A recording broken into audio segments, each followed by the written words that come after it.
Cheng merupakan seorang pria yang dianugerahi kekuatan ajaib sejak ia kecil. Dengan kemampuannya, ia bisa tahu apakah orang itu berbohong atau tidak. Dari sebuah cahaya berwarna merah dan biru yang ada di atas kepala mereka, Cheng bisa tahu kalau biru berarti orang itu jujur, sedangkan merah itu sebaliknya.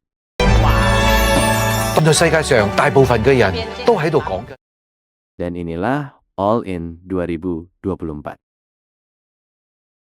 Dengan kekuatan yang dia miliki, Cheng memanfaatkan kekuatan tersebut dengan cara menggunakannya dalam berjudi. Sampai-sampai, Cheng yang bisa membaca pikiran lawan-lawannya secara menakjubkan, bisa memenangkan kejuaraan poker Malaysia, mengalahkan seorang pendatang baru bernama Dong Dao.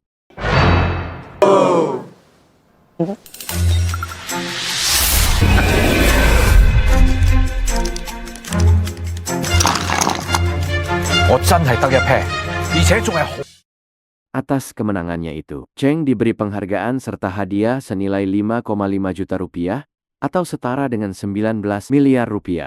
Penghargaan tersebut diberikan oleh Wei Yifu, seorang penjudi legendaris yang tidak pernah terkalahkan.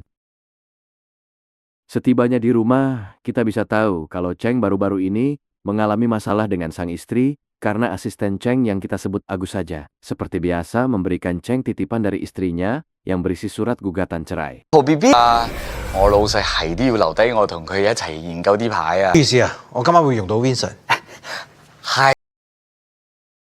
Di sisi lain, Yifu yang tidak paham kalau anaknya, yaitu Dong Dao, bisa kalah oleh Cheng yang sangat berani mempertaruhkan semuanya memikirkan hal tersebut, karena jarang sekali orang yang seberani itu. Penasaran dengan Cheng, Yifu berniat untuk kembali mengikuti kompetisi melawan Cheng. Wah, 老豆，我編出嚟。喂，呢個肥肥地。 Keesokan harinya di sebuah restoran kecil, kita diperlihatkan seorang kasir yang bernama Xiao Qi dapat dengan mudah ditipu oleh si pembeli. Untung saja si pemilik restoran sekaligus ayah Xiao yang bernama Park tahu hal itu. Tidak lama setelah itu, Xiao melihat seorang wanita cantik berambut kepang dua, sekaligus streamer yang bernama Mimi, lagi makan di sana.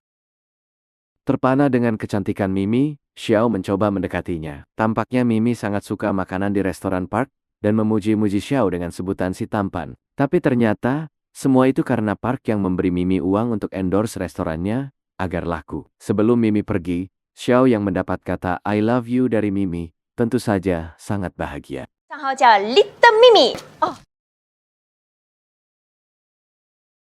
Malam pun tiba di mana saat itu live streaming Mimi akan dimulai, dan terlihat jelas, para lelaki hidung belang, termasuk Xiao, langsung memasuki live Mimi. Pada kesempatan itu, di hadapan para penggemar, Mimi berkata kalau ada orang yang mau memberinya kapal pesiar. Orang itu mendapat kesempatan ngedate dengannya. Tidak mau menyia-nyiakan kesempatan, Xiao segera top up untuk memberi Mimi 10 kapal pesiar. 要快哦，准备开始了！恭喜大神小辉哥！还有 Di restoran tempat Xiao dan Mimi bertemu, di sanalah Cheng yang tahu kalau Mimi berbohong dan hanya memanfaatkan Xiao. Cheng seketika menggelengkan kepalanya. Tidak lama setelah itu, Xiao tiba-tiba menghampiri Cheng yang lagi pusing karena istrinya terus-menerus minta cerai. Daripada tambah pusing mendengar omongan Xiao, Cheng segera pergi dari tempat itu. Menyadari kalau Cheng lupa membawa ponselnya, Xiao malah mengangkat telepon dari istri Cheng dan berniat untuk mengembalikan ponsel itu. Tapi saat Cheng berada di persimpangan jalan dan petir berdentum, tiba-tiba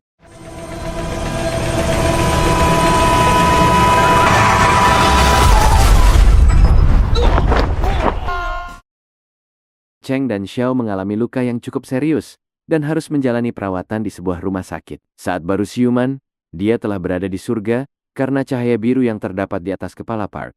Tidak lama kemudian, Xiao juga melihat cahaya merah tepat di atas kepala Mimi, yang ternyata bekerja di sana. Sementara itu, Cheng tersadar, dan ditutupi matanya meminta sang istri, yang juga menjenguknya, agar tidak mengakhiri hubungan mereka. Tapi istri Cheng yang bernama Soel ini, tetap kukuh ingin bercerai. Setelah kepergian Soel, Yuvi datang ke sana dan mendapati hal tersebut. Cheng kaget, karena dia masih menganggap kalau orang yang ada di hadapannya itu adalah Soel. saat Yufi lagi berusaha untuk membuka perban yang ada di kepala Cheng. Dong Dao dan Soel yang datang seketika kaget mengira mereka lagi, duh gitulah. 俾我睇下，有冇撞親個腦啊？真係冇。呢個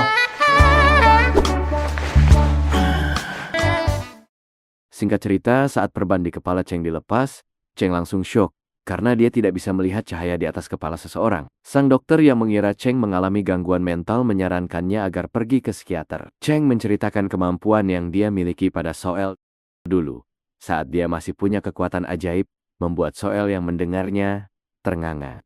其實我自細咧就有一種術會發出紅光，講真話嘅時候咧，佢頭上邊發出藍鬼犀利㗎。正路嚟嘅。 Di sisi lain, Xiao Yang baru mendapat keanehan karena dia bisa melihat cahaya di atas kepala semua orang, malah bertingkah layaknya orang gila karena tanpa diduga bisa mendengar perkataan dari mereka.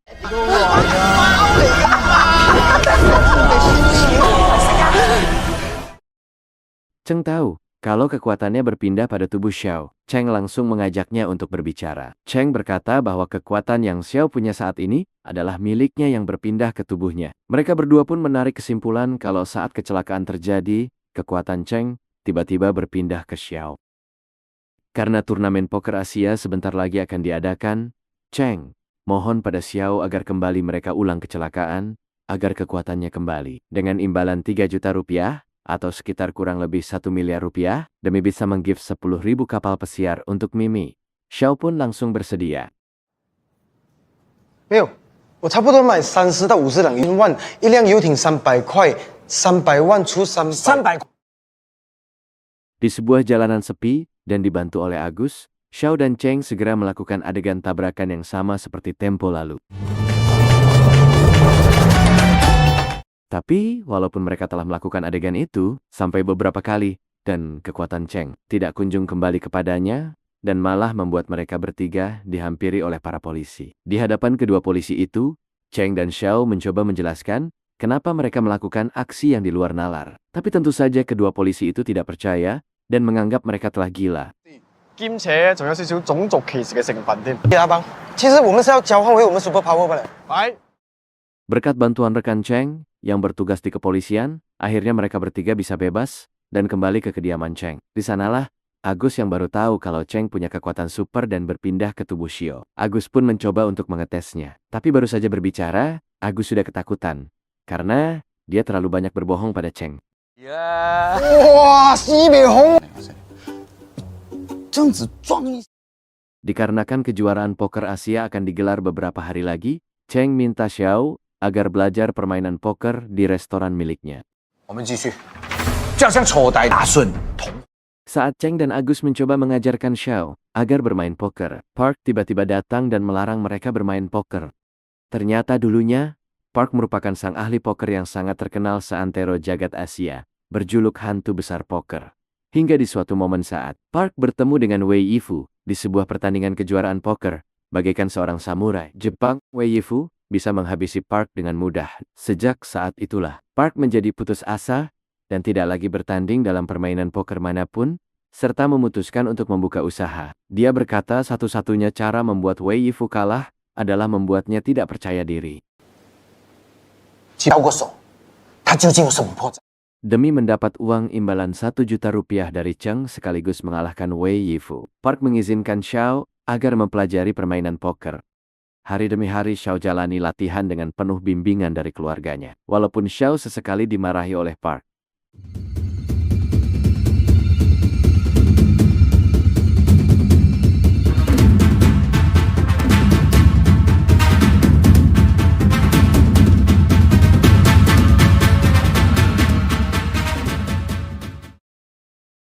Dirasa sudah waktunya mengajak Xiao bermain di kasino milik Wei Yifu dengan menggunakan setelan jas dan juga jimat Pinky Boy. Xiao yang telah mempelajari berbagai teknik bermain poker, bisa mengalahkan lawan-lawannya. All in, dan all in. Itulah yang terus dikatakan Xiao, membuat semua orang yang berada di sekitaran Xiao ketar-ketir. All in.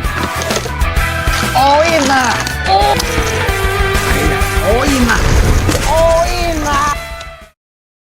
Di tempat lain, tanpa diduga, Diam-diam Agus menghampiri Dong Dao mengatakan rahasia hilangnya kekuatan Cheng yang berpindah ke dalam tubuh Xiao. Atas informasi itulah Dong Dao mengatakannya pada Wei Yifu yang lagi melihat permainan Xiao, merasa omongan Dong Dao itu benar. Wei Fu yang penasaran mengajak Cheng dan Xiao untuk bermain poker. Dalam pertandingan tersebut, Dong Dao dan juga Wei Fu mencoba menguji kekuatan yang dimiliki Xiao. Walaupun Dong Dao hanya punya sepasang angka 8, dia berani untuk all in. Xiao yang punya kartu tuper pun jelas melakukan snap call dan memenangkan permainan. 你们也只有2个配，我们去吃妈妈。走走，去吃走。 Tersisa Cheng, Wei Fu, dan Xiao yang masih bermain sengit. Dan Xiao yang mendapat sepasang kartu as pun tentu tersenyum lebar.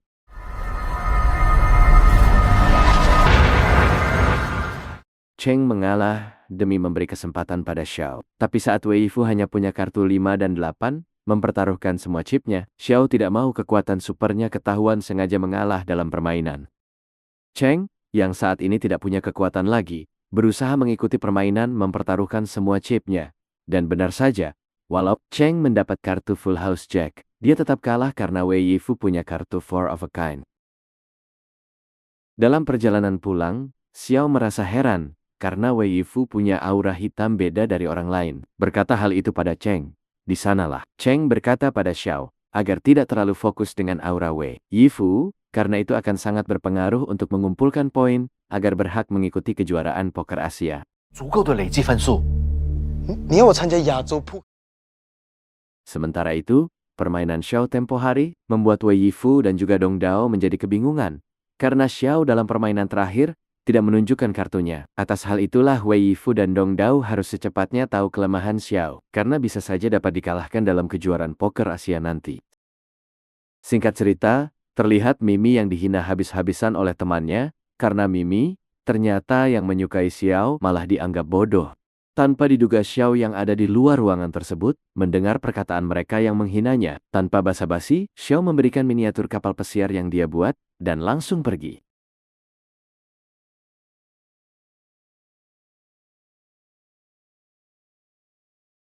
这种游艇啊，人工值分分钟啊，送个真的。 Xiao yang sedikit nyeri dada dia tetap ingin melihat Mimi dalam live streamingnya. Tampak jelas Mimi nggak enak dengan Xiao tadi. Sangat sedih dalam live streamingnya itu. Demi menghibur Mimi, seorang penggemar beratnya bernama Pangeran Lim memberi Mimi 100 kapal pesiar. Tentu saja hal itu malah membuat Xiao semakin sakit hati. Apalagi saat Mimi menerima undangan Pangeran Lim untuk datang ke rumahnya.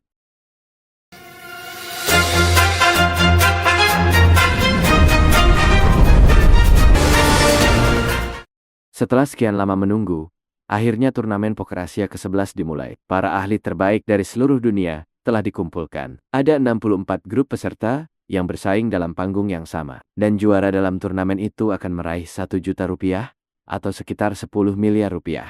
每一位参赛者出局，每一组最后的胜利者将进冠。 Secara mengejutkan Dong Dao, Wei Yifu, Cheng, dan juga Xiao dapat memasuki babak semifinal bersama beberapa peserta tersisa. 你着到成封利是咁，你估唔估到我？ Untuk merayakan keberhasilan mereka, Cheng dan Xiao minum-minum di sebuah bar dekat rumah Cheng.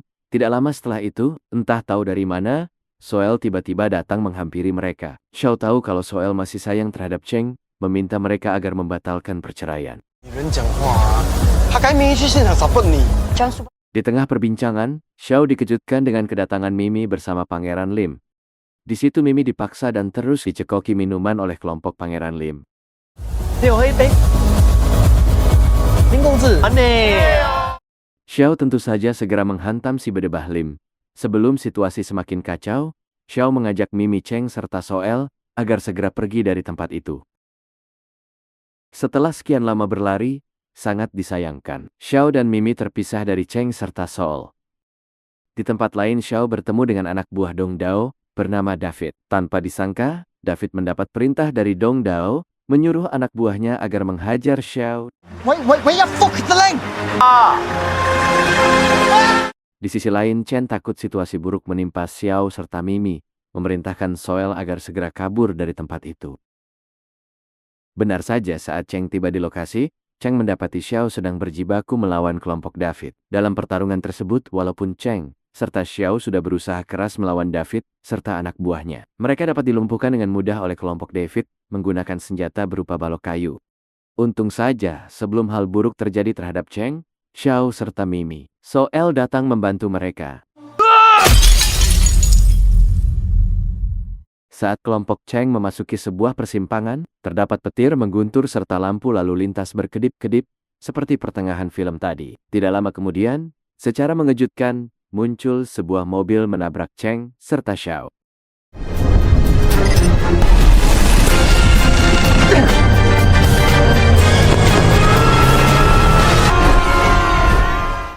Beberapa waktu kemudian saat babak semifinal akan segera dimulai, Wei Yifu baru tahu anaknya curang memarahi Dong Dao habis-habisan. Pada kesempatan tersebut, Wei Yifu tidak mau anaknya main kotor. Memperingati Dong Dao agar tidak melakukan hal itu kedua kalinya. 你就移情別戀，你估我睇唔出㗎？況且佢能力對我哋有威脅㗎，你志在必得㗎嘛！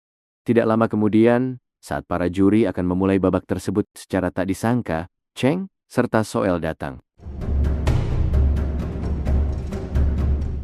Karena waktu sudah mepet, para juri pun memutuskan untuk memulai babak semifinal tanpa kehadiran Xiao.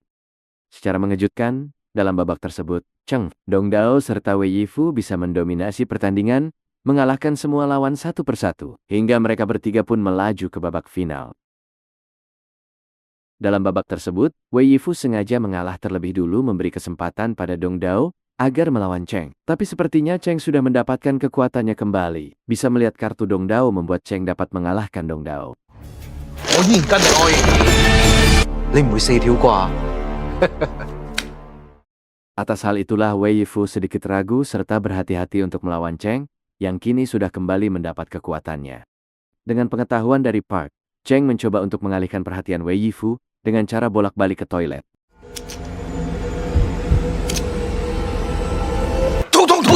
痛！ Excuse me. 做咩啊？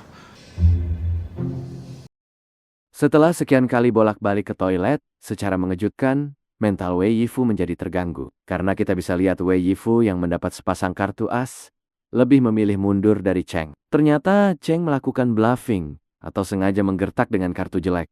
Sadar kalau Wei Yifu sudah tidak percaya diri, kini giliran Cheng terus menggertaknya mencoba memancing Wei Yifu agar all in. 買張牌，值得。是红心 Q， 虽然机会不大，但 Tidak lama kemudian, Xiao bersama lainnya baru tiba di sana, dan langsung memberi dukungan pada Cheng. Wei Yifu yang semakin ketar-ketir kena mental, mencoba menggertak Cheng. Tapi secara mengejutkan, Wei Yifu termakan omongan Cheng, akhirnya dapat dikalahkan. 我得劈3隻。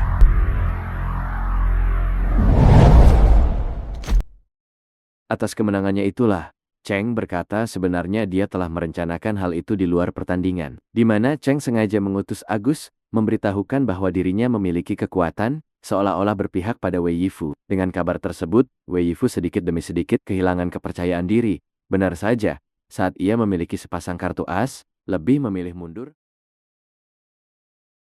Seusai pertandingan, Wei Yifu serta Dong Dao memberi ucapan selamat pada Cheng dan meminta maaf karena telah berbuat curang. Dari sinilah kita bisa tahu bahwa kekuatan Cheng serta Xiao sebenarnya telah hilang. Cheng hanya mengandalkan skill serta feelingnya dalam bermain.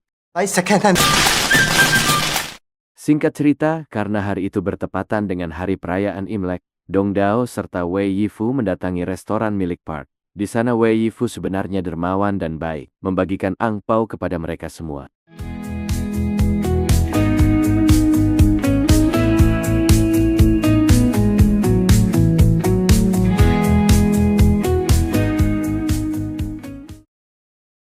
Pesan yang bisa kita ambil dari film ini adalah, jangan pernah berpikir hidup bisa seideal kisah Xiao, di mana memberi hadiah bisa langsung mendapatkan perhatian dari cewek cantik. Di dunia nyata, meskipun kalian memberi sejuta hadiah, atau bahkan seekor singa, yang didapat mungkin hanya ucapan terima kasih orang baik. Kehidupan bukan soal hadiah, tapi tentang usaha, ketulusan, dan hubungan yang dibangun dengan waktu. Sekian dari saya, pamit undur diri, adios.